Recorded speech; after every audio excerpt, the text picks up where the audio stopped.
కొంతమందికి పెళ్లి చేసుకుంటావా అంటే అమ్మో పెళ్ళియా అస్సలే వద్దు, వాళ్ళు పెళ్లి చేసుకోరు.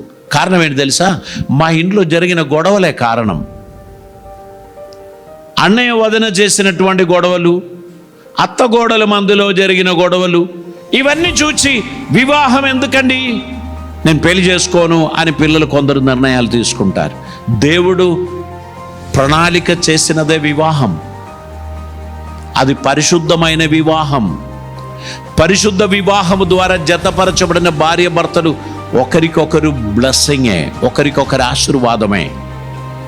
కానీ తల్లిదండ్రులను విడిచిపెట్టి నచ్చినోని వెనకాల పోయిన అమ్మాయి విసుగు చెందిపోతుంది. ఎందుకంటే అది దైవ చిత్తం కాదు. వీడే పరమ సుందరుడు, వీడే పరమయోగ్యుడు, వీడే సత్యమూర్తి అని చెప్పి వెళ్ళిపోయి 3 నెలలకు అర్థమైంది వీనంత పరమ దరిద్రుడు ఈ ప్రపంచంలో ఎవడు లేడు.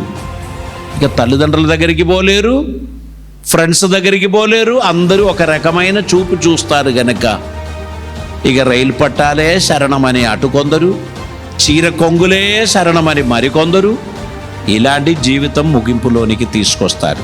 నిన్ను దేవుడు ఈ లోకంలో ఈ తరంలో పుట్టించినది నీ ముగింపు అలా ఉండడానికి కాదు, దేవుని ప్రణాళిక చొప్పున నువ్వు నడవాలని, దేవుని చిత్తం నువ్వు నెరవేర్చాలని, ఆయనకిష్టుడిగా నీవు జీవించి విజయం సాధించాలని దేవుడు నీ గురించి ఏర్పాటు చేసుకున్నారు. హల్లెలూయా. మన గురించి దేవునికి ఉన్న కళ అర్థం చేసుకోకపోతేనే పొరపాట్లు చేస్తాం. దేవుడు మన గురించి ఉద్దేశించిన ఉద్దేశములు గ్రహించని వారు పొరపాట్లో పడతారు. మనమందరము దేవుని కృపకు ఇంపార్టెన్స్ ఇవ్వాలి. ఇది నా ఫైనల్ కాదు, దేర్ ఈస్ అనదర్ ఛాన్స్. ఇది నా జీవిత ముగింపు కాదు, దేవుడు దిగి వచ్చే సమయం ఆసన్నమైంది, ఆయన నన్ను లేవనెత్తుతాడు అని ఎవరైతే విశ్వసిస్తారో వారే విజయవంతమైన ఆత్మీయ జీవితాన్ని కొనసాగించగలుగుతారు.